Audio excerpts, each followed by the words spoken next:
Assalamualaikum warahmatullahi wabarakatuh. Mari kita mulai kuliah hari ini dengan baca basmalah. Semoga apa yang dipelajari hari ini bermanfaat dan barokah bagi kita semua.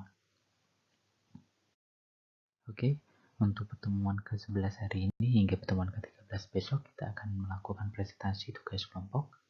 Ya, di sini saya akan coba sedikit mengingatkan kembali apa saja yang perlu kalian presentasikan.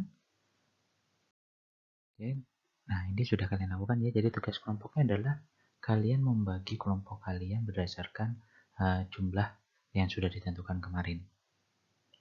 Kemudian, yang perlu kalian lakukan adalah di dalam file PPT tugas kelompok itu diawali dengan memberikan gambaran ringkas dari tiap desa yang kalian pilih. Jadi, kalau ada 5 desa atau 6 desa, maka ke-6 desa itu diberikan gambaran ringkas. Nah, setelah memberikan gambaran ringkas, dilanjutkan dengan kesimpulan, potensi, dan permasalahan dari tiap desa itu. Nah, selanjutnya di bagian akhir adalah melakukan perencanaan kerjasama antar desa yang mungkin dilakukan.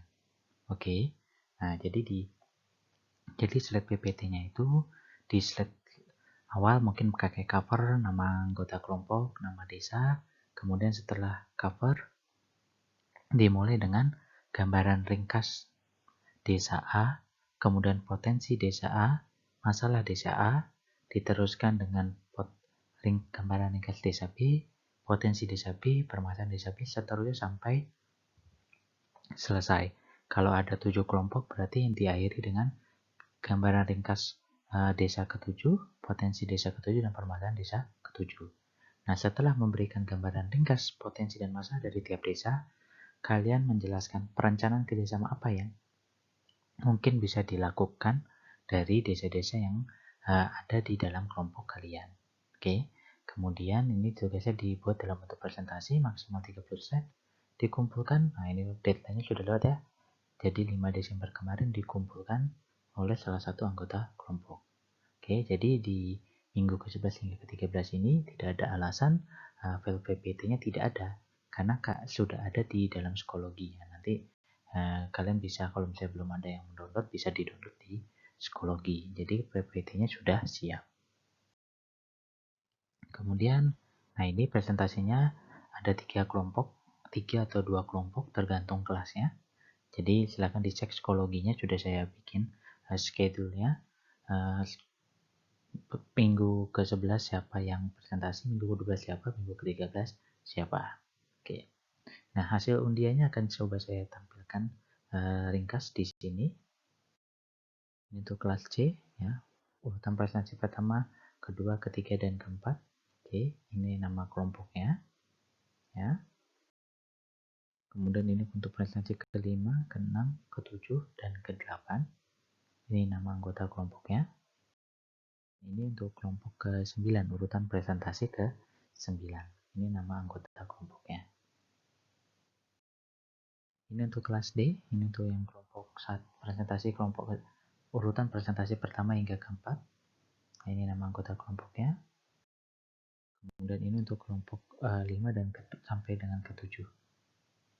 Untuk kelas D, ini untuk kelas E, silakan dilihat. Nah, untuk presentasi pertama hingga presentasi keempat, nama anggota kelompoknya ini. Kemudian ini untuk kelompok presentasi ke-5 hingga ke-8 untuk kelas E, silakan dilihat nama anggota kelompoknya.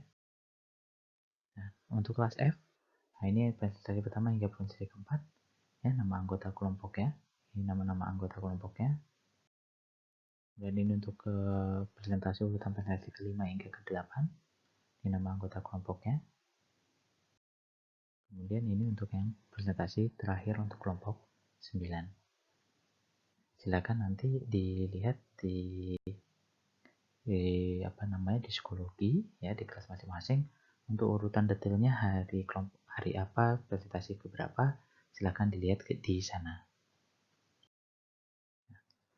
Untuk aturan presentasi yang perlu dipahami adalah presentasi kelompok hanya dilakukan di hari dan jam yang sama dengan jadwal perkuliahan. Oke, jadi kalau mulai jam 8.40 ya kita mulai 8.40. Nah, karena presentasinya dilakukan secara online, maka pastikan sinyal internet kalian dalam kondisi baik.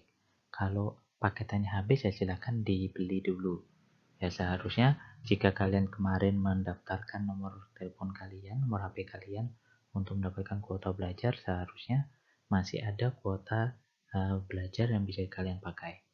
Nah, cuman tinggal bagaimana sinyal kalian itu kondisinya baik atau tidak. Nah, kemudian untuk presentasi paling lama itu 15 menit. Jadi nanti kalau misalnya tinggal 5 menit atau 3 menit, 3 menit terakhir akan saya ingatkan untuk dapat dipercepat agar waktunya cukup di 15 menit. Nah, kemudian dilakukan tanya jawab selama 15 menit oleh teman-teman yang lain yang tidak presentasi dan ataupun dari saya. Setelah itu dilanjutkan dengan kelompok yang lain. Nah, setiap anggota kelompok harus hadir, agar dapatkan nilai presentasi tugas. Jika tidak hadir, tidak ada nilai individu dalam presentasi. Setiap kelompok harus hadir sesuai jadwal. Presentasinya tidak menunggu anggota lengkap. Jadi kalau misalnya di antara kalian ketua kelompok belum datang Pak, itu tidak ditunggu. Jadi ketika dia tidak hadir, ya kita akan terus lanjut tanpa menunggu anggota kelompok yang tidak hadir itu. Kemudian nilai keaktifan mahasiswa yang lain dinilai dari keaktifan dalam diskusi. Itu tadi yang bertanya akan dicatat untuk mendapatkan nilai keaktifan. Nah, untuk penilaian tugasnya itu ada file PPT yang sudah kalian kumpulkan, kemudian presentasi oleh tiap individu, nanti silakan dibagi gilirannya, kemudian kemampuan menjawab pertanyaan, nilai kelompok dan individu. Jadi ini kemampuan menjawab pertanyaan nanti untuk nilai kelompok, apakah kelompok kalian menguasai desa-desa yang kalian miliki, dan juga untuk setiap individu nanti seandainya bagaimana kemampuan menjawab dari pertanyaan-pertanyaan yang sudah dilontarkan. Itu yang bisa saya sampaikan untuk pengantar kuliah pertemuan ke-11 hingga pertemuan ke-13 ini.